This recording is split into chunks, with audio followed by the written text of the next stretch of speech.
pourriez proposer au Premier ministre, écoutez, votre Premier ministre hypothétique? C'est très simple, je veux dire, ils doivent chercher 4,2 milliards, mais simple.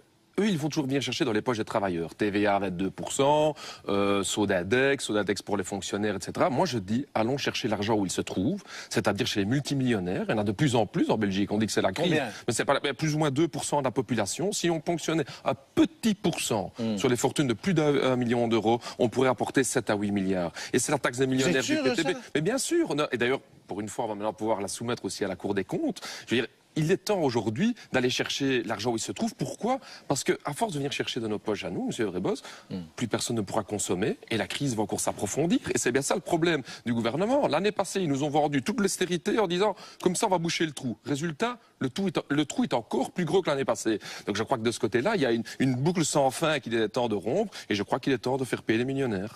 Vous aimeriez être autour de la table? Ah ben oui. Vous vous y voyez? Ah ben, en tout cas, si on a le rapport de force, oui. Je veux dire, nous on n'est pas là, si on n'est pas un club de hobby, quoi. Nous on est là pour être présent, je veux dire effectivement au gouvernement. Mais si c'est pour pouvoir accéder au gouvernement et quand même devoir faire payer les gens, chasser les chômeurs, voter l'austérité, là il ne faut pas compter sur le PTB. Nous on est là pour établir un rapport de force. Il faudrait voir comment les partis traditionnels aujourd'hui déjà, alors qu'on a 2 élus, sont déjà en train de bousculer vers la gauche. Donc c'est de se dire oula, il y a une pression qui est là. Bon ben je crois que dans les années à venir, ça va s'amplifier de plus en plus. Voilà. Son parti devient le 3e dans le paysage politique francophone. Mon invité Raoul Edebo, porte-parole du PTB.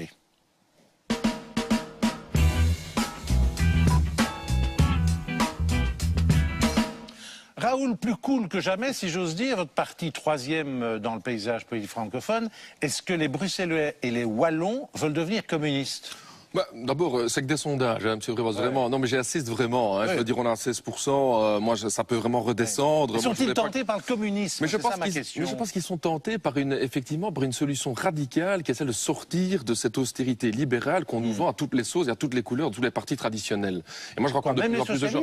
Oh oui, mais bon, c'est toujours la même chose. Que ce soit maintenant de la rigueur ou l'austérité, les gens, c'est kiff bourricot pour eux. Quoi. Je veux dire, c'est toujours la même chose. C'est à nous de payer. C'est les travailleurs qui payent par l'austérité. Donc, moi, je crois qu'il y a une envie de radicalité qui est là. Et en même temps, on voit aussi que le PTB est sur le terrain et c'est ça que les gens veulent. Et quel modèle de communisme pour la Belgique? C'est la question. Quel serait le modèle? Mais je crois justement qu'on ne doit pas faire un copier-coller sur le passé. Je veux dire, parce qu'ils ont échoué. Mais bien sûr. Et c'est pour ça aussi que je pense qu'en Belgique, on doit inventer ce que nous appelons un marxisme du XXIe siècle, le socialisme 2.0, qui part du constat, premièrement, M. Vrebos, qu'on n'a jamais autant de moyens technologiques et une science qui permettait autant de rendre les gens heureux, d'un point de vue matériel, d'un point de vue spirituel. Donc je crois que cette science doit être au service des travailleurs et pas inversement. Parler de science. Mais oui, mais c'est très important la science aujourd'hui. Moi, je suis scientifique de formation, je suis biologiste. Je vois aujourd'hui plein d'ex-étudiants avec qui j'étais qui ont vraiment en face d'eux des possibilités de rendre tout le monde heureux au niveau matériel, de donner à manger à tout le monde, de donner accès à la culture à tout le monde. C'est ça le nouveau communisme. Mais évidemment, vu que le problème ce que nous dénonçons aujourd'hui, c'est qu'une petite poignée de multinationales décide de l'ensemble de la politique énergétique. Vous n'avez pas changé ça depuis la Belgique, depuis la Wallonie. Mais il y a des combats partout en Europe. On n'est pas tout seul, M. Vrebos. Il y a des gens en Grèce, au Portugal. En France, il y a partout des gens de gauche qui se lèvent pour dire assez, on en a assez. En Grèce, vous pensez à qui? Le Premier ministre, vous avez vu sa politique qu'il mène. Non, mais c'est pas une politique de gauche. Justement, je regrette je trouve que quelqu'un d'une vraie gauche... C'était les débats aux Grecs? Non, c'est pas vrai, justement. C'est pas les débats aux Grecs parce que je pense que, justement, il faut pas aller au pouvoir à tout prix si on n'est pas capable d'imposer son programme. Moi, je l'ai dit clairement avec l'ensemble de mes copains du PTB, on a dit, on veut pas des postes pour les postes. Nous, on a dit, on veut aller au pouvoir si on a un rapport de force. Et pour ça, les gens doivent bouger. Moi, je ne vais pas faire des fausses promesses aux gens. La voie, elle va être difficile. Elle va être difficile. Prenons un exemple. Communisme en Belgique, vous êtes au pouvoir. Le patron d'ING, par exemple, il aurait le même salaire qu'un employé?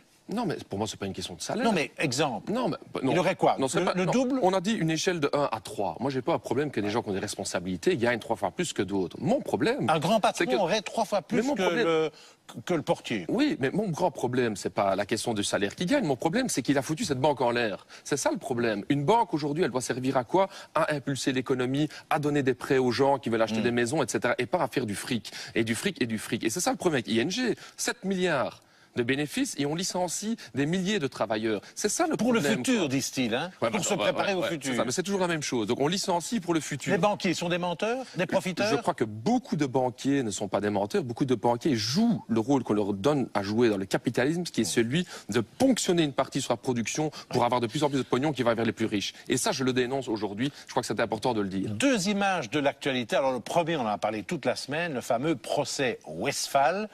Une remarque sur ce procès hors norme d'un politique?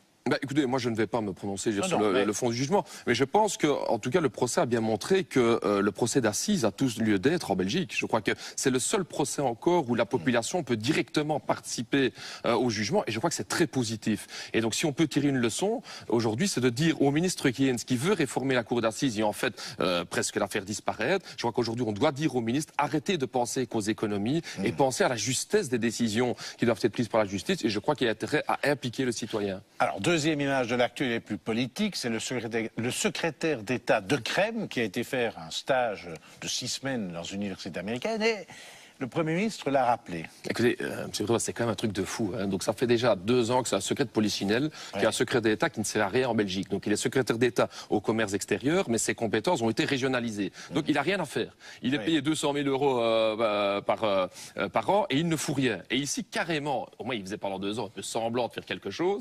Et là maintenant, carrément, il va faire des études, tranquille, on n'a pas besoin de moi. Donc c'est la moindre des choses quand même qu'on le rappelle. Mais moi, je vais dire franchement au Premier ministre, le rappeler, ça c'est pas le plus important. Si un secrétaire d'État ne sert à rien, je pose vraiment la question. Pourquoi vous lui dites qu'il faut supprimer ce poste? Écoutez, mais à quoi ça sert? On demande de faire l'austérité au niveau des gens. On comprime les salaires, on dit qu'il n'y a pas d'argent. Et puis là, il y a un secrétaire d'État qui n'a rien à foutre, on continue à le payer. Allez, M. Vrébos, il faut être un petit peu sérieux. Alors, Raoul Ebbo, ces derniers temps, les autres partis politiques vous ont quand même un peu attaqué et critiqué. Alors, je commence avec Laurette Onkelings, qui a dit que vous étiez un menteur.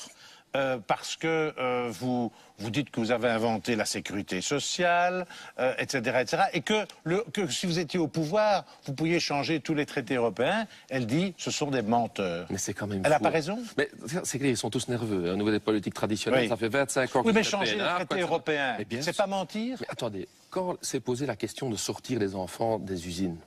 Tout le monde disait, ces travailleurs qui disaient hautement et fièrement, on doit sortir les enfants des usines, vous êtes des irréalistes, c'est incroyable, on doit être économiquement compétitif, les enfants, ça bosse bien, les enfants dans les usines. Et heureusement qu'ils ont refusé ce fatalisme. Et moi, je m'inspire de ces pionniers-là. Bien sûr que c'est très... Mais en 2 ans, c'est ça, elle dit que vous êtes un menteur. Non, moi, j'ai jamais dit qu'il faudra 2 ans. Moi, je n'ai jamais menti. J'ai toujours dit aux gens que la voie serait difficile. J'ai jamais fait des promesses électorales à 2 francs 50 comme les politiciens traditionnels font. J'ai dit que les gens doivent se mobiliser. J'ai jamais fait de promesses. Les gens doivent s'organiser. Il n'y a qu'un peuple organisé qui pourra faire reculer toutes ces austérités européennes. Et j'incite les gens à aller dans leur comité de quartier, dans leurs syndicats, pour s'organiser ensemble, parce qu'ensemble on est plus fort. Et je ne dis pas passivement que dans 2 ans, votez pour nous et tout va changer. Non. Mais même Marc Goblet, bon, syndicaliste bien connu, dit que vos idées, je cite, ne résistent pas à la pratique, que vous êtes idéologue. Non, mais je crois que... Il a raison ou pas? Marc a dit beaucoup de choses. Non, je ne crois pas que... Il est à gauche quand même. Ah, ça c'est clair. De droite. Mais attendez, Marc, j'aime beaucoup Marc Goblet. Non, vous l'aimez, donc il dit que vos idées... Mais d'abord, je crois qu'on se retrouve sur plein de choses avec Marc, justement, dans ce rapport de force. Mais moi, je crois vraiment, M. Rebos, ce sont les idées des autres qui sont en train de foirer complètement. Hein. Ça fait 10 ans que les politiciens traditionnels nous disent que faire de l'austérité va relancer l'économie, que chasser les chômeurs va relancer l'économie, que couper la sécurité sociale va relancer... Ils se plantent complètement. Et nous venons avec des idées nouvelles. C'est vrai, on sort du cadre. Et heureusement que des gens sont sortis du cadre dans le passé. Il n'y aurait pas eu de congés payés si des gens n'étaient pas sortis du cadre. Il n'y aurait pas eu notre sécurité sociale si des gens n'avaient pas dit aujourd'hui on va prendre nos droits en main, M. Vrébos. Et j'y crois, mais j'ai jamais dit que ce serait facile. Et je ne fais pas de fausses promesses aux gens, justement. Ensemble, on va y arriver. Alors, je parle du PS, je parle des syndicats. Ce week-end, le CDH, le président du CDH, Benoît Ludgen, a dit que finalement le PTB, je cite, c'était un appel à la guerre civile, car dans votre programme, notamment, vous voulez la suppression des lois antiterroristes. Non, attendez, la guerre civile. D'abord, un petit conseil à M. Ludgen, vraiment. S'il croit que ressortir des anathèmes la guerre froide va relancer le CDH, je crois qu'il se plante. Franchement, par exemple, là, il est mal barré. Supprimer les lois antiterroristes, pourquoi voulez-vous les supprimer aujourd'hui? Mais on n'a jamais dit qu'on voulait supprimer les lois antiterroristes. Page 66 de votre programme, j'ai lu. Non, on a dit uniquement qu'elles étaient inefficaces. Vous voulez les supprimer? Mais non, nous, on a dit clairement qu'aujourd'hui, mettre tout le monde sous écoute téléphonique comme on le fait, et je sais de quoi je parle, M. Vrébos, on a mis mon téléphone 3 semaines sous écoute téléphonique pour avoir bêtement organisé une manifestation à Liège. Hein. C'est ça qu'on a fait aujourd'hui. 3 semaines, ma vie privée a été écoutée, épiée en 2001, uniquement parce que j'organisais une manif. Donc, on parle d'aujourd'hui, c'est différent. Aujourd'hui, c'est différent. Moi, je dis aujourd'hui... Est-ce que vous voulez ou non supprimer ces lois antiterroristes? Nous avons dit clairement il faut investir dans les juges d'instruction. Vous les supprimez parce que c'est dans votre programme. Mais on n'a pas dit... Page 66. Mais non, on a dit qu'on veut les changer, M. Vrébos. Nous avons dit aujourd'hui aujourd'hui qu'il faut investir dans les juges d'instruction, qu'il faut arrêter de mettre tout le monde sous écoute téléphonique, qu'il faut se concentrer sur les returnistes. On a dit clairement aujourd'hui qu'il faut pouvoir, ensemble, avec ces juges d'instruction, pouvoir analyser en détail ce qu'ils font aujourd'hui. Quand on voit qu'on n'a pas de moyens aujourd'hui pour avoir suivi certains terroristes notoires, parce que la justice nous dit j'ai pas de moyens, concentrons plutôt les moyens là-dessus, plutôt que... Deuxième chose, suppression des emplois à temps partiel. C'est aussi ce que vous reproche le président du CDH. Sans à temps partiel, c'est le président du CDH qui a généralisé l'emploi partiel. Et lui, il nous dit vous voulez les supprimer? Nous, on veut un emploi stable. Oui, mais vous les supprimez à temps... Que non, ça va être le choix. À 76, attendez, vous devez relire votre programme. Non, nous avons dit clairement, nous disons clairement, M. Vrebos, que tout le monde doit avoir le droit d'avoir un emploi à temps plein. Aujourd'hui, le choix partiel n'est pas un choix. Aujourd'hui, toutes ces femmes... Certains veulent travailler 3/4 temps au mi-temps. Non, mais si c'est un choix, mais la plupart des femmes qui sont en temps partiel ne le font pas par choix, c'est parce qu'elles ne trouvent pas... Et donc vous ne voulez pas le supprimer? Mais bien sûr que non. Et nous voulons aujourd'hui clairement dire que c'est un droit. Et là, je dis à M. Ludgen, qui lui est soi-disant le parti de la famille, parti de la famille. Quand on a voté comme CDH des décisions comme la chasse aux chômeurs, quand on a voté comme CDH des décisions comme mettre sous pression toutes ces femmes qui sont à temps partiel, avec cette chasse qu'on fait justement, on n'est pas le parti de la famille. Alors, il dit aussi, aujourd'hui, on doit donner ce droit. Le PTB défend l'égalité, mais l'égalité par la misère. Je ne veux pas de Wallonie du goulag. Attendez, alors, c'est pas le PTB qui a organisé la misère en Wallonie, c'est le CDH et le PS. Il est quand même... Oui, mais parle de votre programme. Oui, mais attends, mais son programme à lui, c'est quoi aujourd'hui? 10-15% de chômage, c'est le programme du CDH. On va quand même pas, c'est pas un phénomène... Mais le goulag, alors ce goulag... Évidemment qu'on n'est pas pour le goulag. Allez, vraiment, ces anathèmes de guerre froide... Mais oui, mais je sais, mais si M. Ludgen croit qu'il va augmenter le niveau politique avec des anathèmes de guerre froide, il se plante. Alors, il y a Philippe Henry, écolo. Je vous dis, c'est tous les partis qui disent au Parlement wallon, le PTB ne travaille pas. Bref, ça parle, mais il paraît que vos députés, je prends votre langage, ne foutent rien. Mais c'est tout à fait faux. Il y a une étude qui va de sortir la semaine passée, que la productivité, entre guillemets, si on veut être productivité de nos députés, se trouve dans le top 4. Donc on bosse bien. Mais ce qu'il y a, c'est que nous, on l'a dit clairement. Vous savez, c'est pas en écrivant 3-4 décrets qui vont de toute façon être balayés par la majorité qu'on va changer quelque chose pour les travailleurs. Nos députés, qui sont des députés ouvriers, qui continuent à travailler avec un salaire de travailleur. Nous, monsieur Vrebos, nous continuons à travailler avec un salaire de travailleur et nous n'avons pas du 5-6 000 euros comme tous ces autres députés. Nous sommes sur le terrain. Et c'est important, les gens. Pourquoi on augmente dans les sondages? Et ce qui me frappe dans toutes ces phrases que vous dites aujourd'hui, monsieur Vrebos, c'est qu'aucun de ces partis traditionnels ne se remet en cause. C'est toujours, qu'est-ce qui se passe? Taper sur le PTB, etc. On ne comprend même pas ce qui est en train de se passer. Les gens en ont marre de voir tous ces politiciens qui restent dans leur petite tour en ivoire et qui ne sont pas sur le terrain. Et c'est ça qu'on doit faire. Le podium. Alors, rien que des femmes, quelles sont celles qui, pour vous, sont le plus proches du PTB, ou en tout cas avec lesquelles vous pourriez gouverner? Joël Milquet, Zakia Katabi, écolo, Laurette Onkelings, PS, et Marie-Hélène Ska, la CSC. Alors, je commence par le... Oui, regardez peut-être... C'est ça, c'est ça, par le 3. Je dirais Joël Milquet. En numéro 1? En 3, hein. En 3, oui. En 3, Joël Milquet. En 2? En 2, Zakia Katabi. Oui. Et en 1, Marie-Hélène Ska. Et donc, vous mettez Laurette Onkelings au tapis, tout ça parce qu'elle vous a traité de menteur? Non, mais voilà, Laurette Onkelings et moi j'ai commencé à faire de la politique lorsque j'étais en rue en 94-96 dans les manifestations étudiantes contre l'austérité appliquée dans l'enseignement. Et voilà, ça reste effectivement, quand on a mené un combat, c'était les manifestations, Laurette, si tu savais, hein, bon, c'était toutes les manifestations. Donc voilà, il me reste évidemment quelque chose que je trouve que comme ministre socialiste, elle n'aurait pas dû faire ça. Mais non, voilà, c'est 4 femmes de conviction que vous m'avez proposées aujourd'hui. Tout à fait. Hein, je veux dire, si vous m'aviez mis une Jacqueline Galland, ou si vous m'aviez mis une... Oh non, le tour est maire, ok, bah oui, mais je le précise. Allez vous mettre comme l'extrême gauche. Non, ok, mais je le précise, je veux dire, voilà, c'est 4 femmes de conviction, c'était un choix qui Jacqueline Galland n'a pas de conviction. Non, mais Jacqueline Galland, non, ça c'est vraiment la valse des chiffres pour justifier l'austérité au niveau des transports en commun, etc. Voilà, c'est pas ma tasse de thé. Alors, le dernier tweet, Monsieur Michel, allez plutôt chercher l'argent chez les millionnaires plutôt que de bloquer les salaires des travailleurs par Sodindex. Ça, c'est vraiment votre obsession, même sur les réseaux sociaux, c'est aller chercher l'argent chez les millionnaires. Mais vous pensez à qui, par exemple? À quel multimillionnaire qui pourrait sauver le budget? Albert Frère. Oui. Albert Frère, il a des milliards, il s'est fait du pognon sur l'industrie sidérurgique, il a plein d'argent, il place son argent un petit peu partout, il pourrait quand même contribuer un petit peu à résoudre la crise. Ça c'est un 2. Allez, 2, ils sont plus ou moins 2%, il y a plus ou moins 2%. La famille de Spoolberg, je viens de Liège, hein, donc on y produit la Jupiter. Hein, donc la famille de Spoolberg qui s'est fait du pognon, mais des milliards avec l'industrie brassicole, en nous faisant payer la bière de plus en plus cher, en mettant son argent plus ou moins dans plein de paradis fiscaux, qu'on aille chercher l'argent chez eux. C'est facile. facile. Mais j'ai pas dit que c'est facile d'aller, hop. Mais en tout cas, je préfère ça que venir chercher chez nous, parce que c'est toujours la même chose. Et vous le feriez comment d'un point de vue juridique? On a déposé une proposition de loi qui est très claire. Mon collègue Marco Vanez, mon collègue et camarade, a déposé une proposition de loi qui va en détail. Il faut effectivement pouvoir faire un inventaire des fortunes. Il faut pouvoir aller chercher cet argent chez ces gens-là. Mais qu'on arrête un petit peu de toujours venir chercher chez nous. C'est toujours la même chose. Si taxons les pauvres, ils sont plus nombreux. Ça, c'est facile à venir chez nous. Mais on va jamais chercher chez les plus riches. Donc ça, je trouve que ça ne va pas. La question qu'on n'ose pas poser, mais qu'on pose quand même. Trump et Edebo, même à pas, je veux dire que vous et lui, est-ce que vous n'attirez pas la colère et la frustration des citoyens? Je ne pense pas parce que Trump joue complètement sur la division. Donc c'est son but. Oui, mais je parle de la colère et la frustration des citoyens. Justement, mais je suis d'accord qu'il y a beaucoup de colère et de frustration. La question, c'est ce qu'on en fait. Et nous, ce que nous voulons avec le PTB, c'est venir avec un projet positif d'unité de la diversité, d'unité justement avec les travailleurs, d'unité pour faire reculer les plus riches. Ce que Trump veut faire, c'est diviser les Américains. Pour protéger qui? Lui-même et les plus riches, évidemment. Parce qu'il a quand même plus d'argent. Moi, je parle de votre succès. Je parle de votre succès. Non, mais moi, je crois que les gens... Vous n'attirez pas la frustration et la colère des citoyens, comme lui aux États-Unis? Mais ils ont raison, les citoyens, d'être en colère. Donc moi, je ne crois pas que c'est la frustration. Je pense que c'est de la colère. Et de la colère positive. Donc là, c'est votre point commun avec Trump? Moi, je ne crois pas. C'est le point commun, à mon avis, sur qu'il y a beaucoup de travailleurs aux États-Unis et de travailleurs en Europe et en Belgique qui sont en colère. Alors, De Wever et Edebo, même combat, puisque tous les deux, vous allez participer au fameux jeu Slimstoman. Slimstoman, ouais. C'est ça.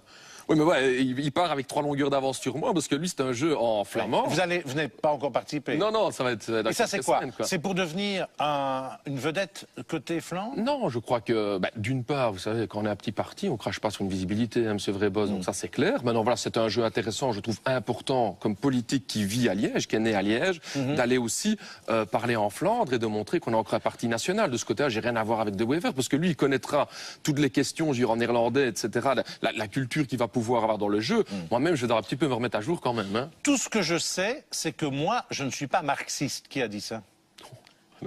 Karl Marx. Ah oui, c'est vrai. Ah oui, c'est vrai. Mais il ne pouvait pas l'être. Est-ce que vous êtes marxiste ou marxien? Je trouve, moi, je ne veux pas jouer sur les mots. Je dirais, sur la question de savoir... Donc, marxien, c'est uniquement les écrits de Marx, et marxiste, c'est...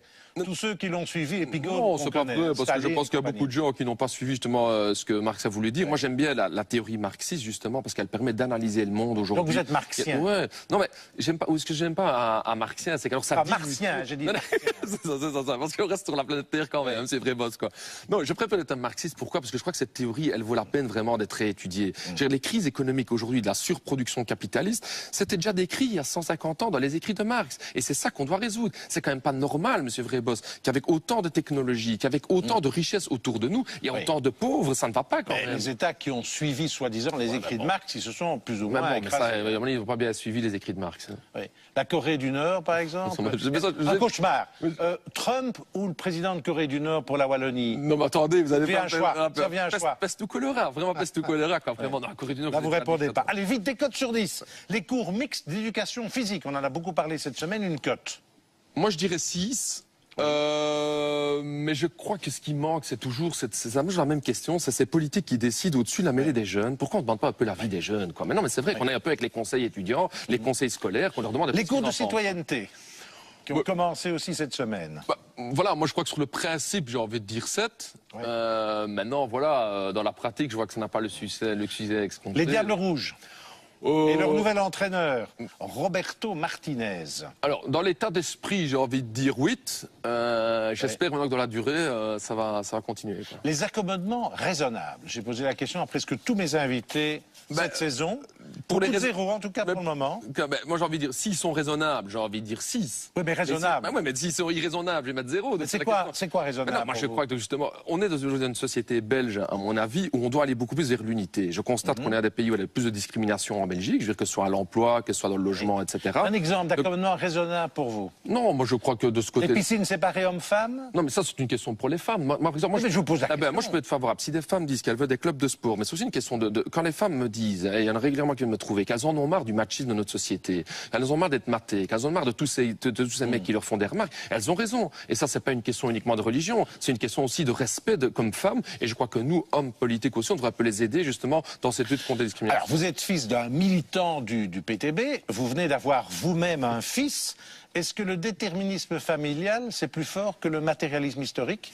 Non. Votre fils sera un PTB comme vous? Non, franchement, il fera vraiment ce qu'il veut. Il fera vraiment ce qu'il veut. Oui. Bon, même le Si c'est inscrit au MR, non, ça bah, va je vais pas vous dire, ça va pas me faire plaisir, mais s'il veut faire, mais il fait vraiment ce qu'il veut, quoi. C'est important. Moi, je vais essayer de lui apporter. Mais si vous étiez le fils d'Albert Frère, dont vous avez parlé tout à l'heure, est-ce que vous pensez que vous seriez au PTB ou à la tête d'un empire? Non, mais ça, ce serait génial, à mon avis, si le fils d'Albert Frère Non, rejoint mais je le vous pose la PTB. question sérieusement. Non, mais quand vous... C'est le déterminisme familial. Mais non, mais quand vous parlez du matérialisme historique, moi je pense qu'effectivement, les conditions matérielles des gens influencent en partie les idées. Pas automatiquement, mais en partie. C'est la raison pour laquelle nos députés continuent à vivre avec un salaire de travailleur. Quand on dit, si on ne vit pas comme on pense, on va commencer à penser comme on vit. Mais le déterminisme familial, c'est capital? Mais je ne pense pas qu'il y a un déterminisme. On est chacun, comme adulte, libre de faire ses choix à soi. Ça, je suis vraiment convaincu. Les 7 péchés capitaux, quel est le vôtre? Ne me parlez pas de la gourmandise. Hein, parce que Non, alors, c'est ça. avarice, envie, colère, luxure, paresse? Non, je dirais que je peux parfois être en colère. C'est clair. Ah, parce que vous avez l'air toujours sourire. Non, mais voilà. Cachez donc ce vice. Non, pas du tout. Quand je suis sur un plateau télé, je suis pas ici en colère. Mais quand je vois toutes les injustices dans le monde, par exemple, ce qui s'est passé la semaine passée avec travers d'ING, je suis en colère et j'ai besoin un peu de la canaliser avant de m'exprimer. Toute dernière question. Quelle est, Raoul Edebeau, votre face obscure? 30 secondes. Je dirais que je peux être quelqu'un de très nostalgique, M. Rivos. Voilà, je peux être quelqu'un qui, voilà, que ce soit les amitiés, les gens qui sont partis, etc. J'aime bien regarder en arrière et parfois cette émotion est très présente et je dois faire un effort aussi émotionnel pour plus regarder de l'avant. Voilà, ça fait partie de ma personnalité. Les gens qui me connaissent le savent et voilà, ils m'aident à passer le cap. Raoul Edebeau, merci.